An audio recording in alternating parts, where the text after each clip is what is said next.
শুভ সন্ধ্যা বন্ধুরা, আজকে 3 আগস্ট, রবিবার। আজকের বিশেষ বিশেষ খবর নিয়ে এসেছি আপনাদের সামনে।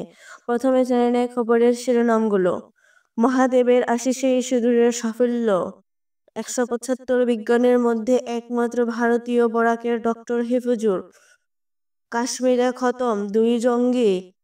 তেজস্বীর নামই নেই ভোটের তালিকায়, নির্বাচনে দাঁড়াবে কিভাবে, প্রশ্ন লালু পুত্রের। বিশেষজ্ঞ দল নিয়ে সনবিল পরিদর্শন মন্ত্রী কৃষ্ণেন্দুর। হাইলাকান্দিতে রাতব্যাপী সাঁড়াশি অভিযানে গ্রেফতার 87 অপরাধী। উড়ন্ত বিমানে চোরকাণ্ড, মিলল নিখোঁজ যুবকের সন্ধান। কাশ্মীরে খতম 2 জঙ্গি। ডিসেম্বরের মধ্যেই শেষ হচ্ছে বরাক সচিবালয় কাজ। এবারে জেনে নেয় বিস্তারিতভাবে। পাক জঙ্গিদের ঘুম কেড়ে নেবে লক্ষ্ণৌয়ের তৈরি অস্ত্র। অপারেশন সিন্দুরের মাধ্যমে পেহেলগামে যে জঙ্গি হামলা মহিলাদের স্বামী হারানোর বদলা নিয়েছে ভারত, আর এটা সম্ভব হয়েছে একমাত্র মহাদেবের কৃপায়। নিজের লোকসভা কেন্দ্র বারাণসীতে দাঁড়িয়ে শনিবার দীপ্ত ভঙ্গিতে একথা বললেন প্রধানমন্ত্রী নরেন্দ্র মোদী। বারাণসীতে বিশ্বনাথ ধাম বলেও ভক্তদের মধ্যে পরিচিত। পেহেলগাম হামলা এবং অপারেশন সিন্দুরের পরে এই প্রথম বারাণসীতে গিয়ে অভিযানের সাফল্য তিনি মহাদেবের চরণে অর্পণ করলেন। পরবর্তী খবর। নট কার্সিনোমা, জটিল ক্যান্সার রোগ নির্ণয় ও চিকিৎসার উপর তৈরি আন্তর্জাতিক নির্দেশিকা প্রণয়নে প্রথম ভারতীয় হিসাবে অবদান রাখে বিশ্বের দরবারে ভারতের নাম উজ্জ্বল করলেন বরাকের কর্তৃ সন্তান তথা আলিগড় মুসলিম বিশ্ববিদ্যালয় এমিউনির প্রাণীবিদ্যা বিভাগের ক্যান্সার গবেষক ডক্টর হিফুজুর রহমান সিদ্দিকী।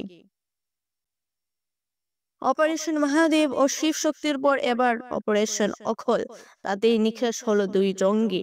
শনিবার সকালে দক্ষিণ কাশ্মীরের কুলগ্রামে যৌথ বাহিনীর অভিযানে খতম হয়েছে ওই 2 লস্কর জঙ্গি।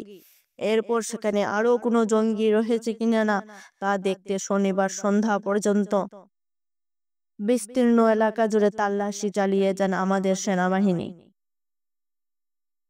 পরবর্তীতে রয়েছে বিহারের খসড়া ভোটার তালিকায় নিজের নাম না পেয়ে বিস্মিত বিরোধী দলনেতা তেজস্বী যাদব। শনিবার পাটনায় সাংবাদিক বৈঠকের নির্বাচনে কমিশনারের বিরুদ্ধে খুব উগরে দাঁড়ালেন তিনি। প্রশ্ন তুললেন, যদি আমি নিজেই তালিকায় না থাকি তবে নির্বাচনে প্রতিদ্বন্দ্বিতা হবে কে? পরবর্তীতে রয়েছে এক সাঁড়াশি অভিযান চালিয়ে হাইলাকান্দির পুলিশ সন্দেহজনক 87 অপরাধীকে গ্রেফতার করেছে। শুক্রবার রাতভর অভিযান চালিয়ে সেই সফলতা অর্জন করে পুলিশ। শনিবার গোটা দিন নিয়ে হাইলাকান্দি জেলার থানাগুলো ছিল সরগরম। জানা গেছে যে রাজ্যের গৃহ দফতরের জ্ঞাত সারে চোরের উপদ্রব্য রুদ্র। বিশেষ পদক্ষেপ নিয়ে জেলা পুলিশ পরিকল্পিতভাবে চোর পাকড়াও অভিযান নেমেছিল। জেলার 60টি থানার পুলিশ শুক্রবার গোটা রাত্র বিভিন্ন এলাকায় অভিযান চালিয়ে চুরির ঘটনার জড়িত থাকার সন্দেহ মোট 27 জনকে তুলে আনে। উড়ন্ত বিমানে শারীরিক নিগ্রহের শিকার হওয়ার পর রহস্যজনকভাবে সন্ধানহীন হয়ে পড়া কাঠিগড়ার যুবকের খোঁজ মিলেছে। কলকাতা থেকে ট্রেনে করে বাড়ি ফিরছেন তিনি। এই খবর পাওয়ার পর স্বস্তির নিঃশ্বাস নিয়ে ফেলেছেন ক্যান্সার আক্রান্ত বাবা সহ পরিবারের লোকজন। রাতেই বাড়ি ফেরার সম্ভাবনা রয়েছে।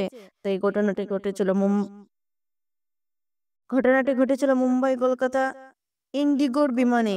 শুক্রবার মুম্বাইয়ের ভরতপুরের এক জিম সেন্টারে কর্মরত কাটিগড়ার লাঠিমারা গ্রামের বাসিন্দা হুসেন আহমেদ মজুমদার বাড়ি ফেরার জন্যই শুক্রবারের মধ্যে মুম্বাই কলকাতা বিমানে চড়েন। বিমানটি যখন মহাকাশে তখন তিনি প্যানিক অ্যাটাকের শিকার হন। ওই যুবক সঙ্গে সঙ্গেই তার সহায়তায় এগিয়ে আসেন বিমান সেবিকারা, কিন্তু ওই সময়ে আচমক ঘটনা অবাঞ্ছিত ঘটে। কেবিন ক্রুদের সামনেই বিমানের অন্য এক যাত্রী হুসেনের গালে চোর কষিয়ে দিলেন। ঘটনাটির সঙ্গে সঙ্গেই প্রতিবাদে সোচ্চার হন বিমানের এক যাত্রী সহ কেবিন ক্রুরা। পুরো ঘটনাটি মোবাইলে ক্যামেরায় বন্দী করেন এক যাত্রী। পরবর্তীতে হয়েছে প্রতীক্ষার পালা শেষ হচ্ছে। আগামী 31 ডিসেম্বরের মধ্যেই শেষ হবে বরাক উপত্যকা সচিবালয়ের কাজ। প্রায় 7 বছর ধরে ঝুলে থাকা জেলা গ্রন্থাগারের কাজও শেষ হচ্ছে 31 ডিসেম্বরের মধ্যে। তারপর দুটি প্রকল্প একসঙ্গে উদ্বোধন করা হবে শনিবার বরাক উপত্যকার উন্নয়ন বিভাগে। উদ্বোধন হবে নবনির্মিত জেলা গ্রন্থাগারও। আসাম প্রদেশ তৃণমূল কংগ্রেস টিএমসি শনিবার 2 আগস্ট শিলচর এবং আসামের অন্যান্য জেলায় ভারতীয় জনতা পার্টির অর্থাৎ বিজেপির কথিত বিভাজনমূলক রাজনীতির বিরুদ্ধে রাজ্যব্যাপী আন্দোলনের অংশ হিসাবে একটি বিক্ষোভের আয়োজন করে। শিলচর শহরের শহীদ ক্ষুদিরাম বসু মূর্তির পাদদেশে এই বিক্ষোভ অনুষ্ঠিত হয়। সেখানে স্থানীয় তৃণমূল নেতারা বিজেপি নেতৃত্বাধীন সরকারের বিরুদ্ধে তাদের আওয়াজ তুলতে জড়ো হয়েছিলেন। পরবর্তী খবরে রয়েছে শুক্রবার 1 আগস্ট রাতেই শিলচরে এক মর্মান্তিক দুর্ঘটনা ঘটে। তারাপুর মালনী বিলের এলাকার জমি সংক্রান্ত বিরোধের জেরে এক ব্যক্তিকে নৃশংসভাবে হত্যা করা হয়। নিহত ব্যক্তির নাম শরবিন্দু বৈষ্ণব। শুক্রবারে তাদের বিরুদ্ধে অভিযোগ দায়ের করার একদিন পরেই তাকে নাকি ছুরিকাঘাত করা হয়। রিপোর্ট অনুযায়ী শুক্রবারের থানায় যাওয়ার পথে 3 যুবক সমীরণ বৈষ্ণব, রবীন্দ্র বৈষ্ণব শরবিন্দুর উপর ছুরির আঘাত দিয়ে আক্রমণ করে তাকে হত্যা করে। এই অভিযোগ জানান ভুক্তভোগীদের স্ত্রী প্রমীলা বৈষ্ণব। এই 3 জন তাদের আত্মীয়স্বজনের সাথে মিলে দীর্ঘদিন ধরেই তাদের পরিবারকে অবৈধভাবে জমি দখলের জন্য হয়রানি করে এসেছিলেন, তাও জানান ওনার স্ত্রী প্রমীলা বৈষ্ণব। সনিবিলের উন্নয়নে বরাদ্দ 100 কোটি টাকা কিভাবে ব্যয় করা হবে এ নিয়ে আন্তরিক রাজ্যের মন্ত্রী কৃষ্ণেন্দু পাল ছুটে এলেন ডিরেক্টর গৌরীশঙ্কর দাস সনবিলে। এছাড়াও সনবিলে মিন বিভাগের যুগ্ম সঞ্চালক ডক্টর পরিদর্শনের বিশেষজ্ঞ দল নিয়ে যান। এডিশনাল চিফ উন্নয়ন নিগমের জেনারেল সেক্রেটারি কৈলাসচন্দ্র সমীরায়, ম্যানেজার দেবব্রত দাস, জেলা সংঘে এসেছেন মিন বিভাগের মিন আধিকারিক রাতাবাড়ির বিধায়ক বিজয় মালাকার সহ বিভাগের কিছু কর্মকর্তারা। শনিবার দুপুরে তারা নৌকায় সনবিল পরিদর্শন করেন বিভাগের বিশেষজ্ঞ দল নিয়ে সকাল 11:30 নাগাদ।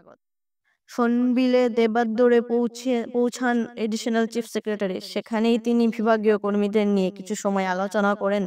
কিছুক্ষণ পর জেলা পরিষদ গঠনের অনুষ্ঠান শেষে দেবাদ্দরে পৌঁছান রাজ্যের মিন ও অন্যান্য বিভাগের মন্ত্রী কৃষ্ণেন্দু পাল এবং রাতাবাড়ির বিধায়ক বিজয় মালাকার। সবাই মিলে দেবাদ্দর থেকে নৌকায় ছোটেন সনবিল পরিদর্শনে। পরে ফাকুয়া গ্রামে সংক্ষিপ্ত সভা অনুষ্ঠিত হয়। ধন্যবাদ বন্ধুরা, আজকে ছিল এগুলোই বিশেষ বিশেষ খবর।